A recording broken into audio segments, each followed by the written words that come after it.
I'm so happy to have Veronique Ory here today. How are you? Mm, I'm so well. How are you, Todd? I'm doing really well. Thank you so much Mm, for joining me today on our podcast. I really appreciate it. thank you for having me. I can already hear some birds in the background. What's like I can see you, and I can see your house behind you, but what are you looking at? Yes, I'm facing this beautiful preserve. There's a giant oak tree right in front of me that is protecting me with a beautiful orchid that's in bloom attached to the side of it. And there's amazing cardinals and mockingbirds and all the Florida wildlife that emerges from the trees from time to time, squirrels and bunnies, and sometimes bobcats and armadillos. Yes, that's cool. And I noticed a dog came up to you since we've been chatting before we started here. Is that your dog?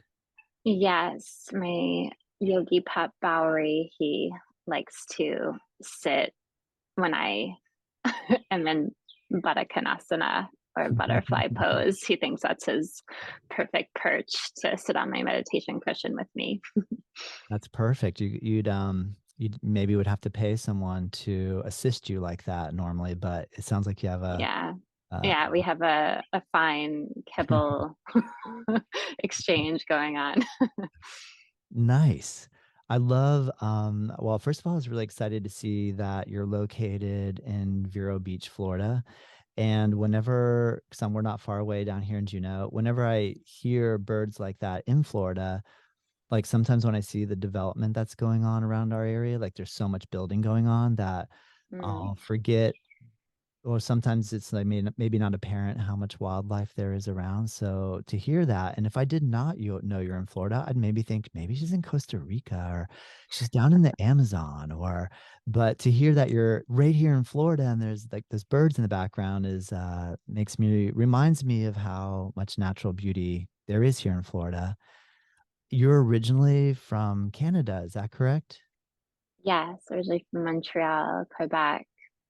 How did you make your way to Florida? Oh my. So many different cities along the way.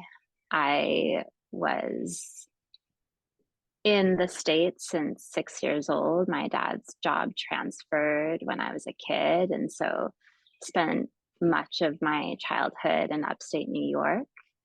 And from college, made my way to Los Angeles, where I founded a nonprofit theater company called Athena Theater and was very much immersed in the arts, which then led me to New York City for 9 years. And just when I was sort of in the world of immersion, vibrant, energetic, feeling so alive with all the different languages and feeling so just lit up by culture and all that there is to explore. I also was confronted with a lot of anxiety. And as I found yoga and was getting older and really was craving the house with the yard and a bit of a sunshine boost for most of my days,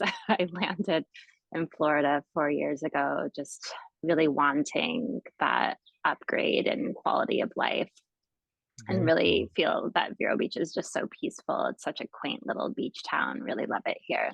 I love Vero. My son and I will go up there and go surfing, and the waves are often a little bit better up there sometimes, depending upon which angle the swell is in relation to down here in Palm Beach County. So I love taking a road trip to Vero. Vero, it always feels a little bit more like old Florida to me when I go there. Mm-hmm. Cool. Yeah, it's a little tucked away and it's a little bit far from the major airports, so it isn't so congested like the major cities on the east coast of Florida in particular, I've noticed. But Yes. people have started to fly down. The snowbirds are definitely here in full effect this year. Definitely feeling the difference this past month for sure. Big time. I mean, the weather here right now is so amazing. Like Mm. lately, the skies have been like crystal clear blue and it's like in the high 70s. It's been absolutely amazing. So I agree. The traffic is just so much more intense right now because of it. Yeah. Yeah. Yeah. Yeah. There's definitely wind of wanting to embrace more sunshine. It definitely affects the way that you just stand and breathe and walk around. Yeah, I was marveling yesterday walking Bowery, like, there isn't a single cloud in the sky. Am I living in a real Wasn't it world? amazing? The weather So yesterday was amazing. like, oh my gosh. I know it had that kind of moment, like, it's so nice. Yeah. I agree. I agree. When did yoga come into the picture? Mm, 2012 is when it really landed. I had sort of nibbles of it over the years and really came into it in 2012 at the sort of wake of Hurricane Sandy in New York City, where all the subways closed down and we were just holed up in our apartment, just like waiting for the sign that it was safe to move around. And the yoga studio called the Yoga Room in Astoria in Queens opened up, and my roommate Matt at the time said, "Do you want to go to this class?" And it was just sort of like this offhanded, "Do you want to do this?" And he probably could have said anything, and I would have been like, "Yeah, let's let's go." And it was one of those change everything kind of moments. The class rocked me to my core. It was so beautifully done, and one of those moments, for anyone who's landed into this sphere, it's like you show up and you're like, how did this teacher know exactly what I needed to hear at this precise moment? And I just signed up for a 30-day unlimited pass on the spot. And I just thought, I want to feel like this all of my days. And I've been really into that rhythm ever since. That's cool. What type of practice was it? It was a vinyasa style class for the first 60 minutes, and then the ending 30 minutes was restorative. And so we were just snuggled up with bolsters and blankets and just steeping in all of the movement that we moved through. Very cool. Did you have like an emotional experience? Sometimes a lot of people talk about like the first time they go into Shavasana after their first yoga class that they'll have like a coming home experience and or feel their senses in a way that they've never felt. Can you explain a little bit more what you remember of that first practice? Absolutely. I felt so much during that time that I was operating at such a high, I'll say in loose quotes, high functioning, stress filled rhythm. And I very much attribute myself lovingly as type A and OCD and high achieving. And I want to do all of the things and check off all of the tasks. And I think because I'd been operating in that pace for so long, it wasn't until I slowed down that I was able to objectively see how very much that isn't healthy or sustainable long term at all. And I realized how much of those emotions I was storing in my body, and so much of my what I'd call like happiness or my level of contentment was like so much in relationship to validation outside of myself, being in the entertainment industry, feeling like this person said yes, I'm in jubilation, and then this person says no, and this could happen like in like a 15-minute window where like I'm like so ecstatic one moment and then like bawling on the floor in my kitchen just like a puddle the next moment. And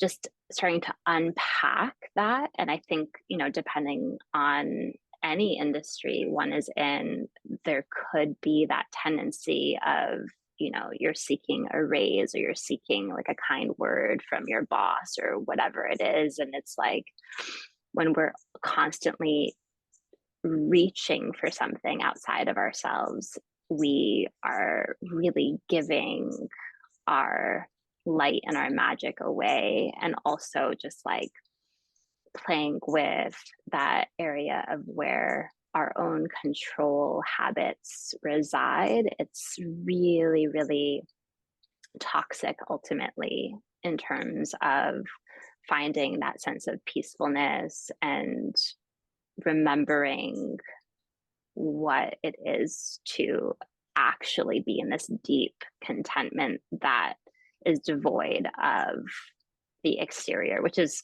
so much easier said than done. But Yes. it was some of the things that started to kind of plant the seed in those regards of moving through these emotions and kind of like unlocking so much stress and anxiety, and also like really noticing where the triggers show up, and the triggers are like very at the surface when you're living in an urban environment in particular, because you're just like wrestled and sort of jostled and with so much different energy all of the time, that if you're an empath or in tune with other people's emotions even a little bit, we're, as human beings, we're sponges. We tend to like pick up on the energy that we surround ourselves with. And so to be in that frequency for an extended period of time, the yoga practice was just like so soothing. And it was just this amazing breath of fresh air and this like very like resonant like connection to the breath too, of like, I don't know that I was like breathing with any kind of awareness until then. And the breath part was actually also one of the main components that really awakened a lot of of my personal yoga practice as well. That's cool. After you had that first month experience, what direction did you go to then? Did you have a moment then that made you think, I want to be a yoga teacher? Or was it Mm. after a couple of years of practice that did someone say, hey, I think you would be good at this? Or what was the transition for you, letting your practice evolve and develop to where you decided that you would like to lead people in a yoga practice as well? Mm. Yeah, it really took 5 years of practicing every day.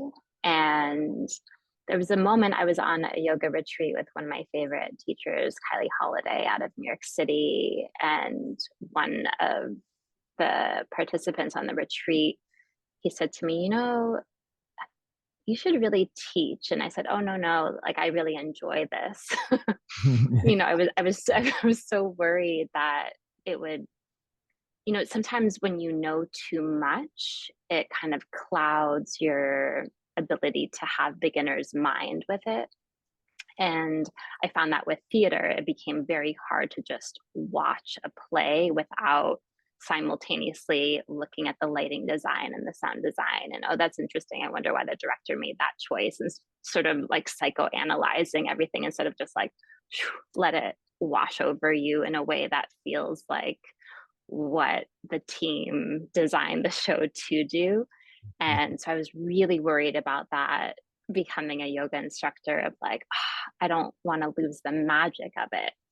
And what ended up really shifting my thoughts surrounding that was I started to feel like there was as much creativity and as much joy as I experienced in theater. I also experienced just like a lot of heartache, a lot of drama, a lot of managing a lot of very large dramatic personalities that it tends to attract.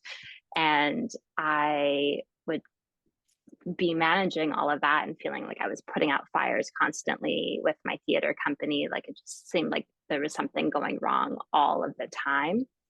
And then I would come to a yoga class and like you're, this, close, maybe like an inch away from your neighbor, and you're just like, it didn't seem like there was competition. It seemed like we're all doing this thing, and like maybe you're putting your foot behind your head, but that's cool. Like I don't need to do that, or all of these things. And I found like, well, if I could feel like this and have it be my livelihood also, then maybe that would help bridge this gap that I've been experiencing of like finding the peacefulness here on my magic carpet and then like going back to work and then sort of unraveling all of that and then having to put myself back together. So I think having the awareness of like, oh, well, maybe sort of echoing the feeling of my first yoga class of wanting to feel like this all of my days of my practice on the mat, and like little by little feeling that expansion of like, oh, how does this affect every single facet of what it is that I do, and finding that awakening really helped. Like, okay, well, maybe I'll do a yoga teacher training and just kind of try this on and see if perhaps that part of my journey can unfold in this way. Cool. You took that training and then you jumped right into teaching, or did you still pause on the idea? Yeah, it was it if anyone was watching from the outsider, like I imagine like if my life were a movie, like I feel like the whole audience would be like, come on already, like what are you waiting for? It took That's good it though. took I don't think, yeah, yeah, I don't think jumping in and rushing, this stuff is a good idea. So that's good that you gave it yes. some time to let it Yeah. evolve. Yeah. Yeah, I taught a little bit from yoga teacher training. One of my So I did a 100-hour intensive in Costa Rica, Blue Spirit, through amazing yoga, which was another transformational experience. And then came back to New York and realized that you're really not going to get hired anywhere with a 100-hour. People didn't really think that that was a thing. And so then I signed up for a 200-hour, and Sarah Marsh, who owns Floor Yoga, she really believed in me. And right away, she's like, teach yoga in the park, and here's this corporate gig. And she just kind of gave some opportunities my way. And, I created a thumbtack profile and garnered a private client over here. And so started kind of getting my feet wet really slowly. And even when I moved down to Florida, I, had maybe 5 group classes on my schedule and was still operating my theater company remotely up until December of 2019. I actually made the decision to close my company after 17 years, which was one of the hardest decisions that I made. And what happened when I did that is like the universe, as they say, conspired, and all of a sudden the pandemic hit, and all of my, at that point I had built up to 17 group classes a week at all of the places that could possibly offer yoga, and all of that went away. And then an entire private client roster just emerged through word of mouth. And then I mentioned to my partner, Erin Lanahan, I said, do you want to lead a yoga retreat in Costa Rica? And she was like, yes. And so then we did. And so all of these things just started happening. I started writing down my Dharma talks and published a book, and all of these things that just seemed like this like offlandish, like big dream thing that'll happen like years down the road. Like everything just sort of started to fall into place in a way where it just felt like, oh, this is where I am. This is where I'm meant to be. And Nice. it's just been I'm just been, so grateful. It's been really rewarding in so many ways, and just to get to have the opportunity to share the yoga teachings in this way that feels like it's drawing in from my background in theater. So it's very much storytelling, it's very much creative, it's very much flow and improvisational. It's very much tuning into what each of my clients' intentions are and posing questions and all about self inquiry. And so, all of the things that I found to be so helpful in my personal yoga practice, like planting these seeds for my clients in a way that feels like they're growing and they're asking questions of their community. And then that has this really beautiful ripple effect to the lives that they touch, and so on and so on. That's amazing. Your new book is called Shine On and Off the Mat. Is that correct? Yes. And you kind of gave me a little bit of an idea or insight into that you didn't know you're going to be publishing a book, and then you've published a book. Can you Yeah. tell me I have the dream of publishing a book one day. Can you tell me what the evolution process was from the day you realized that I could do this, maybe I would want to do this, to I am doing this, to it's done? Can you give me a little bit of Mm, a breakdown of what that process was like? yes. So for years, I've been really enjoying sharing stories from my life as a portal into my Dharma talks at the beginning of my yoga class. And so I'll tell like a little nugget of a story as a way to universally connect. What ends up happening, right, is there's a certain theme or there's a certain teaching that I'm individually uniquely going through, but very much so it connects to what everybody is going through in a certain regard. And so it would help plant the seed and would help kind of make sense of like why we're in this twisted shape or why we're playing with this bind and so on. And as I was moving through teaching in this way, I started to get this really amazing feedback from my students that they like really think about those stories and they really think about those teachings throughout their week. And so it started to feel like, okay, maybe I should write these stories down and start to just maybe have them as a collection for my own personal, you know, archives of sorts. And so 7 weeks before the pandemic, I just started doing that in real time. I would just not anything extensive, but just kind of a short paragraph just to kind of jog my memory as maybe just like a way to kind of reference of where I've been so that there's a connection to where I am, to perhaps where I'm going, and just in the way that I might journal and then look back. And it just helps kind of clarify the journey a little bit.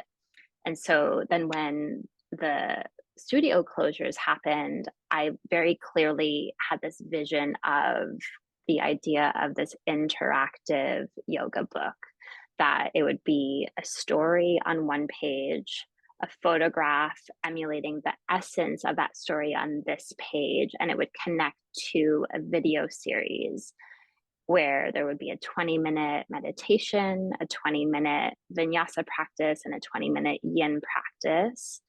And there would be also, I received a lot of great feedback on my playlists. And I think music is a really great portal, this really beautiful universal language that can kind of bring somebody into an energy. And so connecting the music playlist and then having a journal prompt so that people can kind of put their own voice and their own experience into this interactive container. And so that's the format of the book.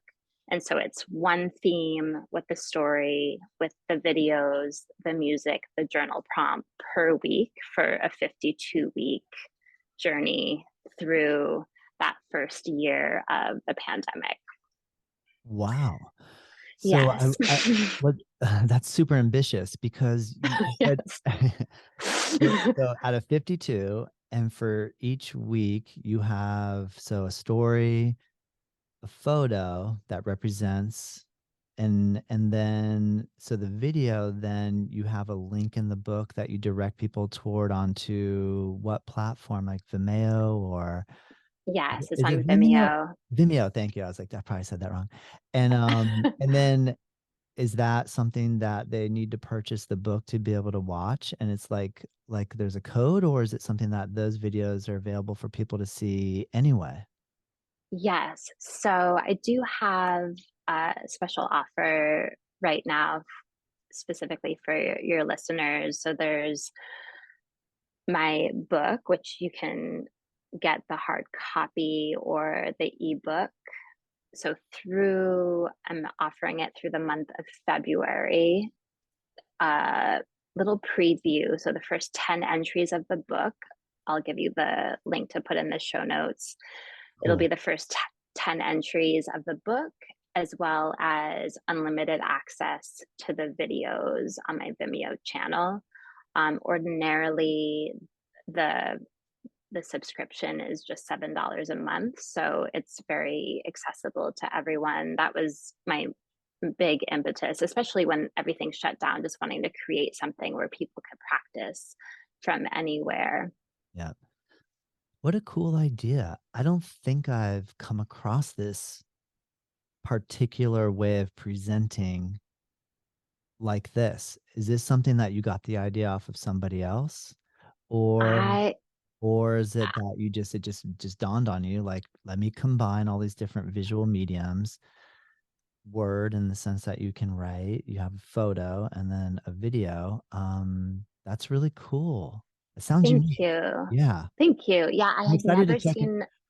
Thank Sorry. you. I'm Yeah, excited to I'd love check it to out. send you one. I'll definitely sign up on what you're talking about. I went on your website right before we started the podcast. And so I was able to see that offer that you're talking about. I didn't fully check it out. So I haven't signed up yet, but I will right when we're done. And Excellent.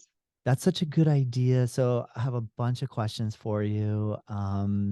So you're in Yes. theater. So you've been Hmm. around mediums such as print and video, and I'm guessing like when you're saying theater, like more like Broadway style theater, or were you involved Yes. in film prior to the theater element, and or when you lived in LA, were you also involved in film? What is your relationship to film and your theater background?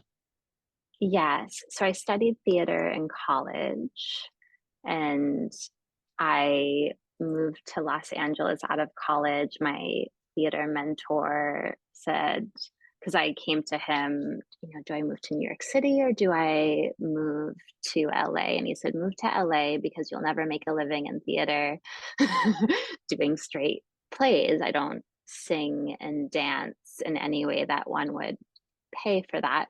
So even though I love it so much, Very honest. just That's good. just casually alone in my house. But I moved to LA and I started to do independent films, and I really miss theater. Like I just love the craft of being in character development and really digging into script analysis and things like that. And so that was when I decided to start my own theater company and start to create opportunities for myself and for my friends and for artists that I believed in. And initially, it was all of these published plays that I had read in college that I really loved.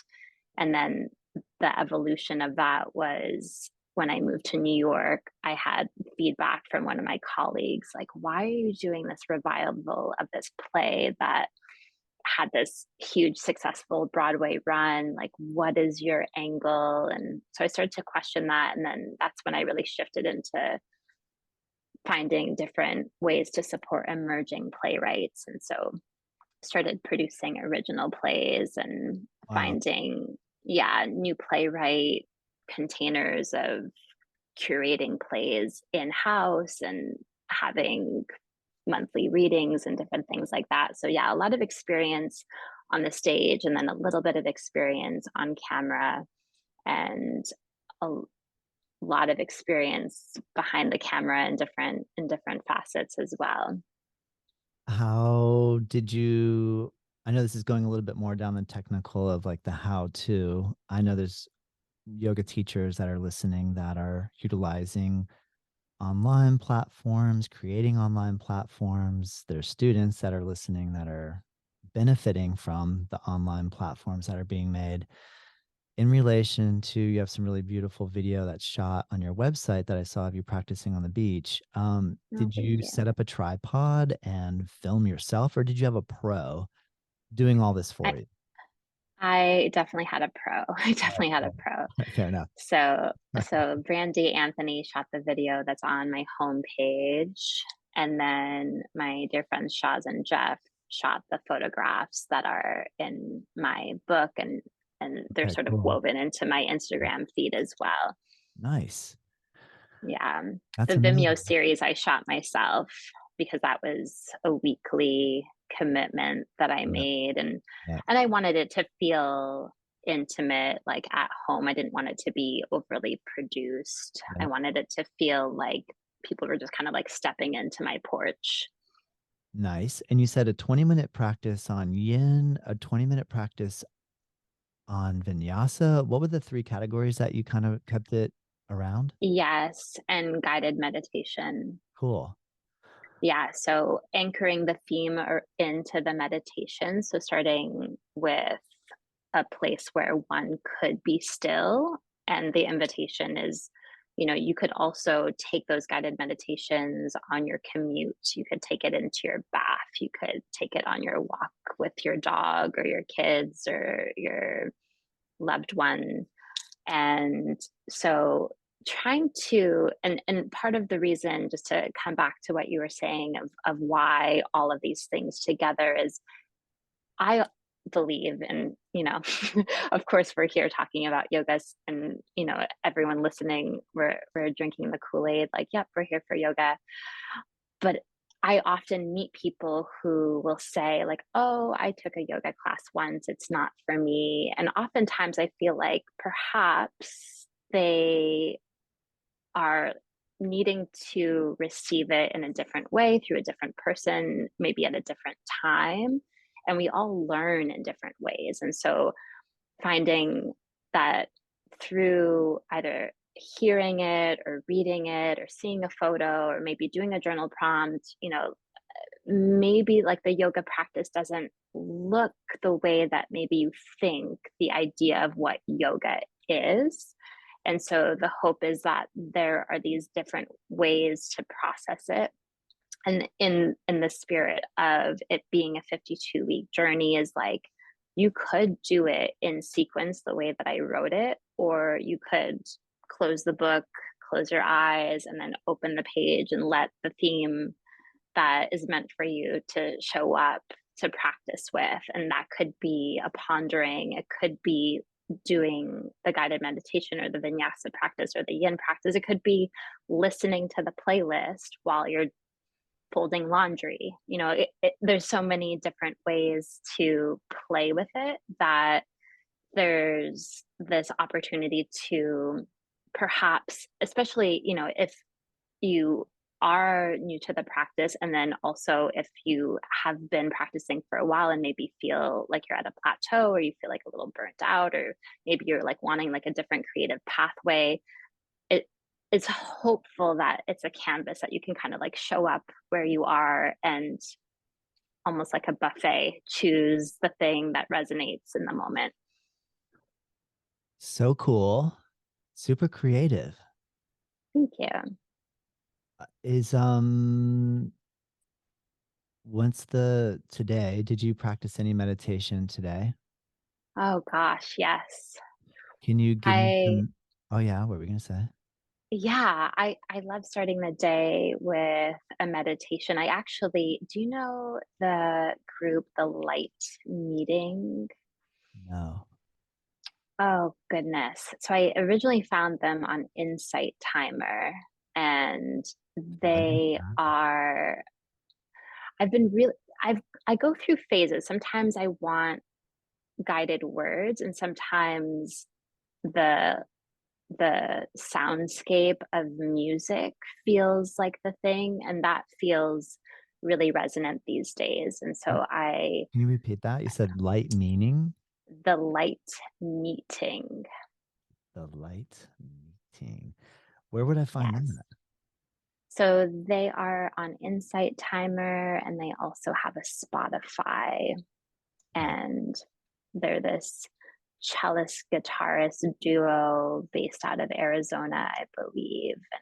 Cool. The music is it's a really nice guiding. Like it feels like a journey. And Mm. it's like it's just enough of something that like your mind could travel to different things and then also it can just like really root you into the moment. So that tends to accompany on my morning walk. Very cool. And like 10 minutes, 15 minutes, hour tracks, but you can do for 10. How long Yeah, is the duration of these songs? the track that I'm on is 17 minutes. Cool. I've been really lingering on this one track for the last month. It's really good. That's so awesome. I'm almost done reading a book called Becoming Supernatural by Dr. Joe Dispenza. Have you heard of that one? Yes, yes. Have you read it? I haven't read that one. I'm very familiar with Dr. Joe Dispenza's teachings. I think he's brilliant. It's pretty amazing, I have to admit. And he was kind of referencing this idea of like looking at the kaleidoscope. So I went on YouTube and I found the kaleidoscope with this idea of like, it made me think of what you just said in terms of just having something auditorial that you won't necessarily be prompted, but your imagination can get cued off of the sounds that you're having. And so in watching the kaleidoscope, his concept, I believe, if I understand it properly, is that you're watching all these geometric shapes and there's that like center point in the middle and everything's kind of expanding and contracting around that center point so it can let your consciousness settle down enough that then when you go along with your meditation, you're just in that sort of trance state a little easier than if you're in that place of like, gosh, my mind just keeps going and I can't focus. And so it kind of reminded me what you said about the audio side, that it might play out the same way that that visual with the kaleidoscope would. Can you give me any insight Mm. into any other things you've come across that help you along in your meditation journeys? Yeah, I love having a journal nearby. I find that writing out the thoughts, particularly the thoughts that are on repeat, it's really helpful to get them out in that way. And it really helps, especially in that stream of consciousness writing, it helps unpack the subconscious. And so it feels like, okay, like I'm having this thought at the surface. And then when you kind of dig a little bit deeper, then you kind of have like these reveals that start to emerge. And then as you start to witness that in the space of, okay, what can I learn here? Then it's almost like there's like a freedom. It's like you're like kind of like letting go of the idea of being on the gerbil wheel with things and there Right. there's a there's a Right? nice kind of Sometimes like life, oh I can get off yeah meaning it's like familiar. does that mean like you'll sit down with a journal and just say, okay, I'm going to give myself like 10 minutes. I'm just going to write down whatever comes up. I'm not going to judge it. I'm not thinking somebody's going to read this down the road. I'm not going to publish this. I'm just like writing, writing, writing, writing. Then you'll go back and read through it and see what you Yes. can pick out that's Hmm. that's the underneath, the underlying. That's Yeah, cool. That's a good idea. yeah. Like kind of analytical, I guess. Like, do you set a time limit? Or you're like, okay, I'm gonna write for at least 10 minutes, or is it just free flow for you now at this point? Like, cool, let me just get 2 or 3 sentences down and that's enough. Is there some like magic amount of time that you've used that you find is better than another? Mm. I tend to want to explore a certain thought. So I'll just kind of like chew through a certain amount of a topic or maybe a person or an event that I'm trying to figure out. Or if I was like triggered by something, I'll just kind of like free flow on that until I've processed it to a degree that feels satiating. which, sometimes it takes longer than others. That's cool. Where are you at currently with that rawness of you writing, knowing like no one's going to see this, to being able to put that out into, say, the universe via on social media slash whatever the platform is?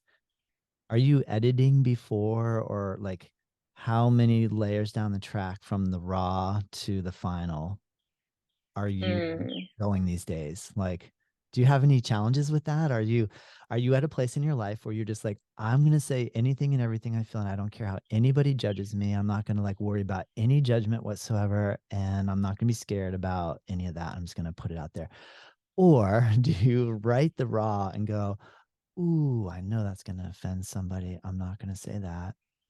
Ooh, I probably shouldn't do that. I should be more sensitive. Like in a nice way. I'm not saying, I'm just kind of curious where you're at with all that these days. mm. I definitely write unedited for myself. And then my shares, I'm very mindful that I keep it in the space that is helpful. Yeah, that's good. And so I don't share names, I don't share Yeah. personal Yep. events, I don't share anything that is maybe like beyond what I would tell my like closest people. I'm Yeah. not Yeah. I, I Right. don't I don't know for me, I don't know that that is actually something that is helpful. And I think for me it's really healthy to have a boundary of my personal life versus and it's tricky because it a different person could just be like, this is me, and unabashedly, here are all my thoughts about all of the things. And I feel like my role personally is to be more like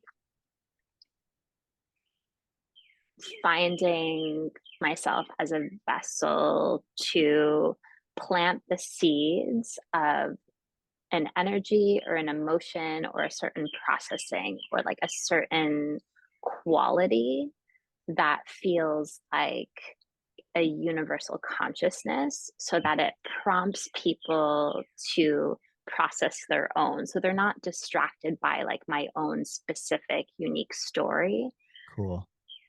Yeah, so it's very tricky to navigate in a way that Yes.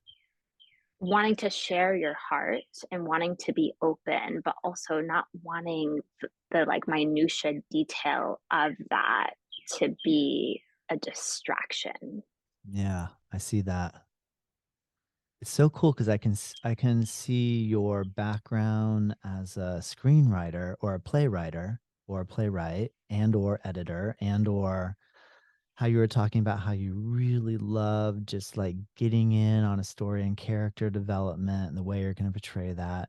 And then how you've been able to segue that over into explaining what you're learning in your yoga practice via these like common myths and or common stories. That's really cool. Thank What else? you. What else are you doing? I like the idea of this of the music. I love the idea of writing. I like to write, but I Mm, like the thought of just like blah, just get it out there and read it back and see what comes out for your own personal insight. What is your understanding of, are you, so in terms of like say just physical yoga where we can break down like, look how you can flex your hip and you can use your quadriceps femoris to engage your hip flexion. So there's like this very physical analytical side, and then there's this like amazing, you have a root chakra and it's associated with this specific emotions, and maybe you're holding all your emotions down in the lower chakras and you could try to pull them up. Where are you at with the, I try to tend to stay away from like the spiritual side because I don't know, maybe there's a better word for it. But what is your, how are you connecting these days with say the side that you can't see? in yoga? What's coming up for you these days? Hmm. Yes, I always feel in my own personal practice and the way that I enter into each class that I teach, it starts with an energy or an intention. And so, say my intention for this class is slowing down, then every movement is almost through molasses, and every transition is like, how slow can we really luxuriate in the in between? And so it's maybe less about focus on what muscles are firing or what we're stretching per se, but it's more like, how are we finding these different physical avenues or these different modalities, and it might not necessarily be traditional sun A, sun B, here we are, standing pose, balance, we're cooling down. I really love playing with deconstructing that and finding that when we kind of move out of the habitual, then I tend to, and I feel I've gotten this feedback as well, is like when we kind of sidestep away from being so much in anticipation of knowing what's coming up next, then we can kind of break those neural pathways up a little bit. And when we can kind of be separate from the anticipation of what's to come, then we can be a lot more in that beginner's mindset, which I think is a really beautiful practice to inhabit as much as possible. And so I really love moving in that way. And so there might be, different movements than one would sort of expect from a vinyasa style class or a yin style class. I think of those styles as influences or inspirations, and depending on what the the story is or the intention or the energy, then all of those movements are very purposeful, that they're helping support that intention, that nothing's sort of haphazard or by accident, or like we're just doing this course sequence to like get stronger randomly at this moment, 3/4 of the way through the class, which, Yeah. has its purpose as well. It's just, it's something to think about. I think as a practitioner and as a teacher as well, of asking like, why am I doing this? And adding, is it in support of maybe the intention for the class, or maybe the overarching intention of the practice in general? Who has been a teacher that's been really influential to you in learning how to and or being appreciative of the ability to do a dharma talk or a this type of yoga practice of weaving a theme into the class? So many teachers. I really gained a lot from when I was in New York taking at Pure Yoga West. Kylie Holiday, who I mentioned before, I think she's brilliant. I've never anticipated anything in any of her classes. She's masterful. I really love Dana Slamp and Lauren Taus and Scott Herrick. Like so many of those teachers there have been such large influences. There have been so many moments where I felt like my physical practice was mm, I never believed that I could do the things that I saw when I first began. And they, in different respects, like saw that I was able to do things before I knew that I could.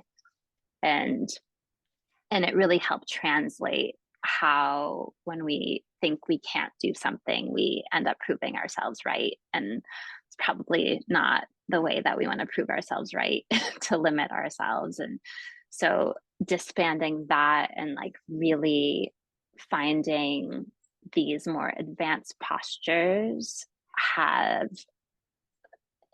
influenced my practice. And what's been so interesting, like moving to this quiet town away from New York City, is like I've slowed way down into my practice. And also, I love coming back to that as well, as like remembering how empowering it is to just be in a headstand for 10 minutes and like close my eyes and feel like, wonder how long I could stay here for. And I never thought that I could do that. So a lot of those teachers really, really influenced my belief in myself. And it starts with the physical, but it of course translates to so much more than that. Very cool. I appreciate I wrote down all those names so that I can check them out.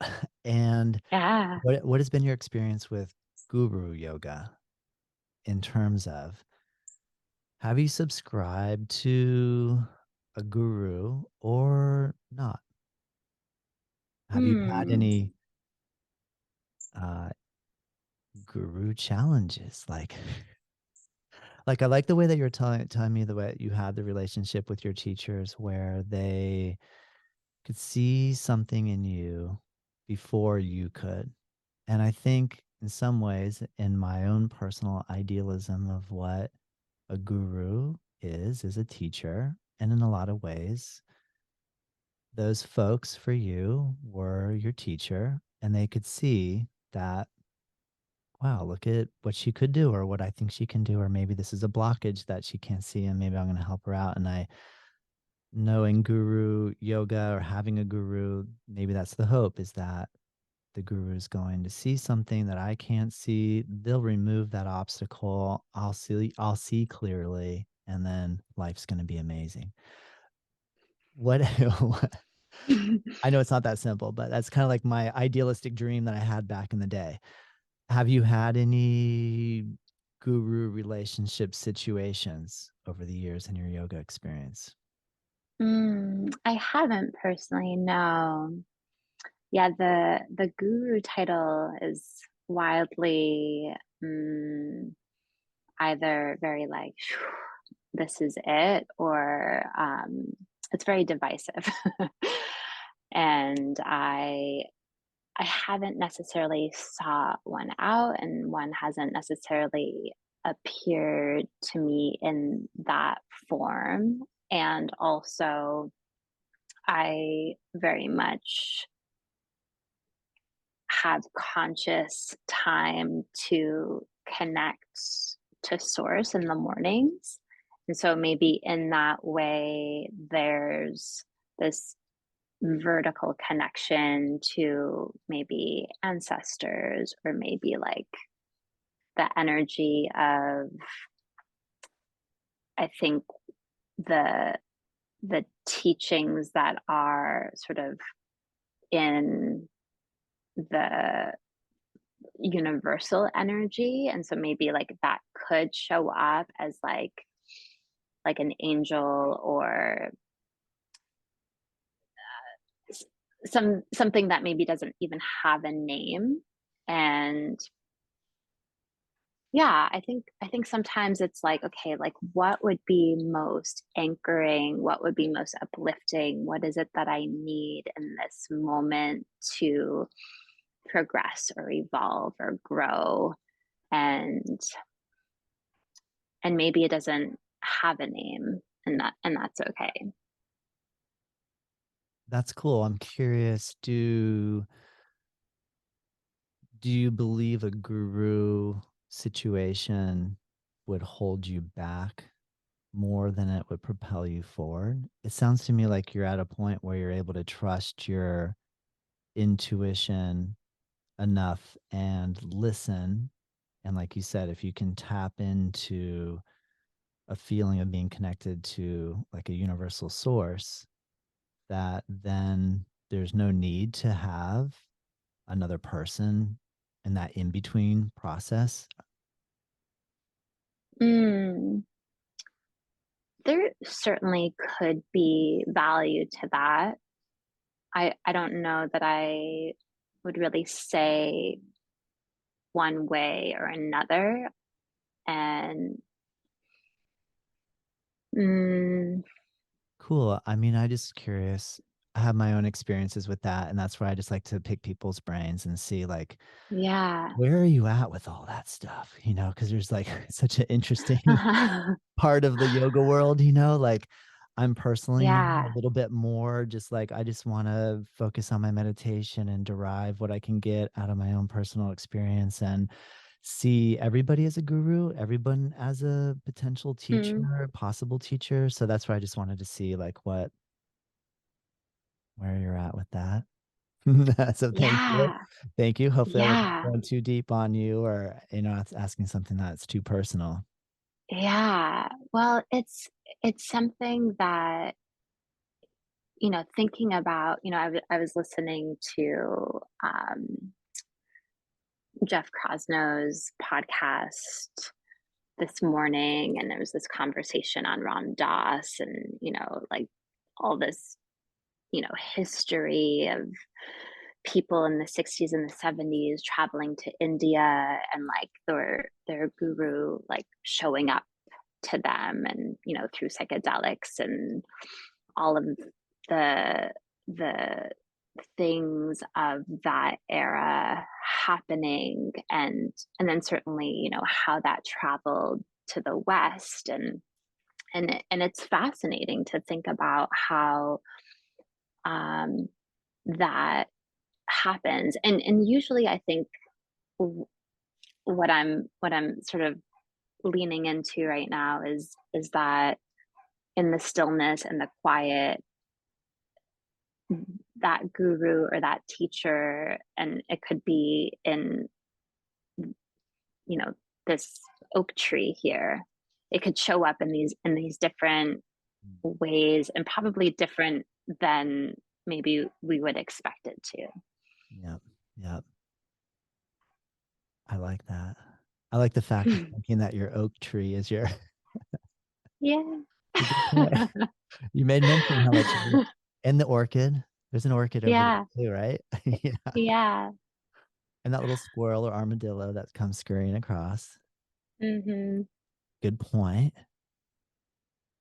Like, oh gosh. So then in terms of like with animals and nature, to what level of communication do you feel like you have with nature? Mm. I I don't know have, how I'd answer these questions myself. I know I'm totally putting you on the spot with some random stuff, but it's I don't know. great. I love it. Okay. I love it. Cool. All right. Yeah. I have dialogue with the ocean Mm, often, yeah. and I'm definitely a water baby. I love being next to the water, looking at the water, in the water, embodying water. When's your And birthday? it's October 28th. Ooh, I'm the 30th. You're a Scorpio. I had a feeling. Yes. Yes. Me Yeah. too. Yeah. Yeah. Yeah. I can relate. Feels right. Yeah. Yeah. So conversation with water, and then also conversation with trees. After, being in the city for a bit, I would make intentional trips upstate, and there would be that point where you would get past Upper Manhattan, and then all of a sudden there's all these trees, and it's like, like there's something about that reminder to breathe that I feel that we can never get enough of. It's involuntary, and yet we forget to do so with intention sometimes. That's cool. It's funny. I was leading a paddleboard yoga class. We're in this beautiful setting. And then all of a sudden, this big old truck comes barreling down the road that's near. It's like, "Mwah," really loud. So it was so quiet. We're all just observing the sound of the water splashing on the board and the everything that's going on was so beautiful. And then here comes this really loud machine sound. And I started thinking, well, that's just another sound of nature. Because if humans, if we are natural, which I know there's a lot of debate there in philosophy, but and we figured out how to make a car, the sound of the car going by is just a sound of a tool that nature has made. So how Mm-hmm. I know that's harder to do probably in the city when all you are around is the sounds of human made invention, but maybe it's possible to be in an urban environment and still connect and commune with nature, but just in this version of the human made nature. And I always Mm. like to think, I always put higher priority on the non human made nature, the water, sitting under a tree, watching an armadillo. But what do you, am I crazy or does that make any kind of sense? Can you agree with that? Or does that sound like, no, I don't want to be around trucks. I don't like that sound. Yeah, well, I think so. I heard a quote. I heard it a while ago, and then I heard it again a couple weeks ago, and it was attributed to Albert Einstein, but this is debated who actually said it, that people are divided between ones that see the miracle in everything and ones who see the miracle in nothing, or that they, don't see the miracle.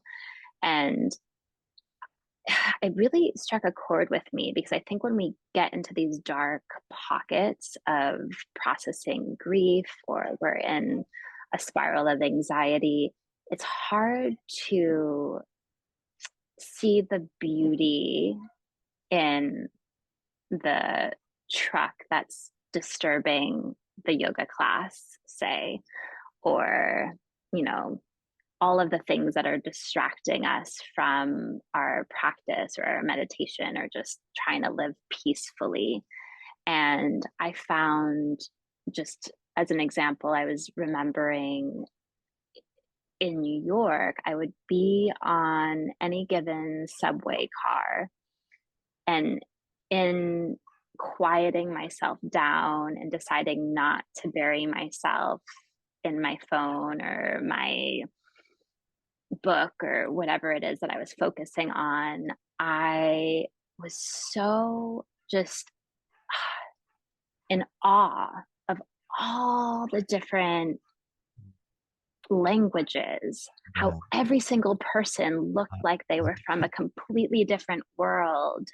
And there's so much beauty in that, right? Yeah. Like we've all traveled to this place. We've like all somehow landed on this subway car, and we're all like smushed in here together. And maybe it's not comfortable long term, but Yeah. there is a miracle in that. Yeah. And I think remembering the miracle in it is like a really great way to find the power of nature, like even in a city setting.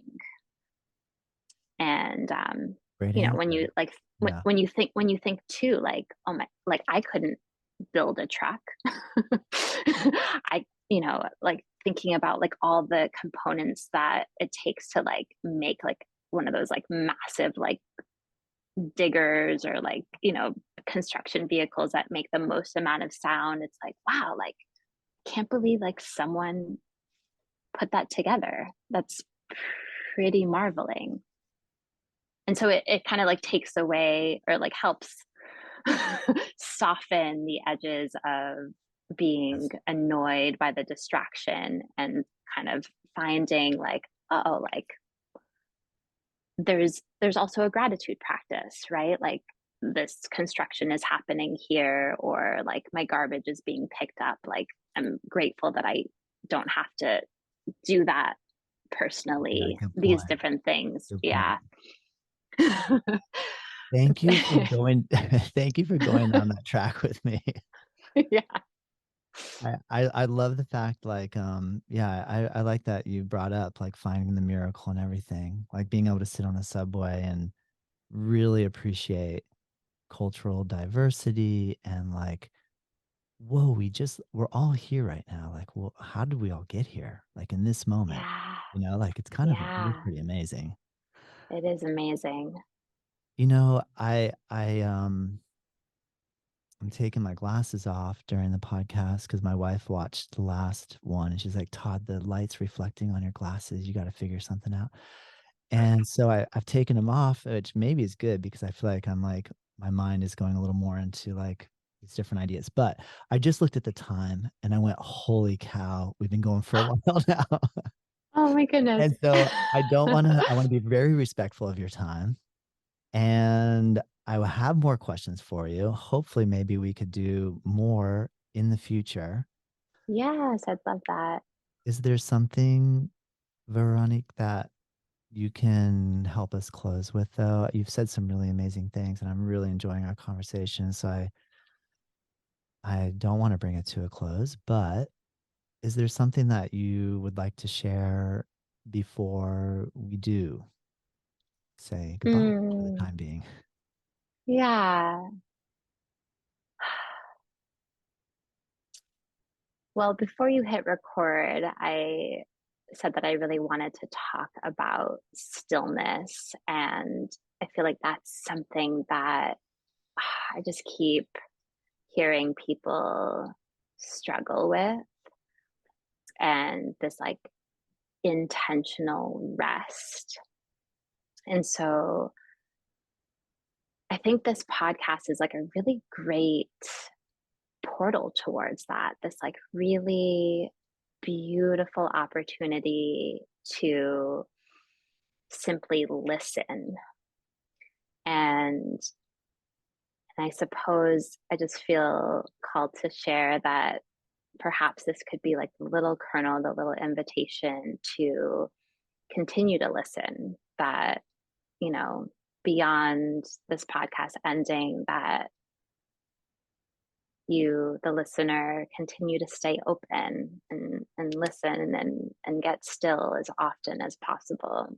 I think it's really, really profound. So simple and so profound.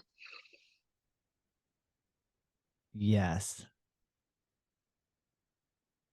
I didn't want to break the silence after that, after you said stillness, but I figured I have to come in with something. Mm. Yes. Cool, Veronique. That's amazing. You have a great vibe. I'm so Mm. thankful for this Thank you. opportunity. You too. Me I too. I'm love really grateful. love this opportunity to meet other yoga practitioners and teachers, and never having met you, you being open and willing to just come and talk with me and share this and share your ideas and thoughts, your projects. So I can't wait to release this and get feedback from all of you listeners. And so, Mm. on that note, thank you so much, Veronique. And I look forward to hopefully we can collaborate in the future. Yes. Thank you. I look forward to that. Really grateful. Thank you. Thank you.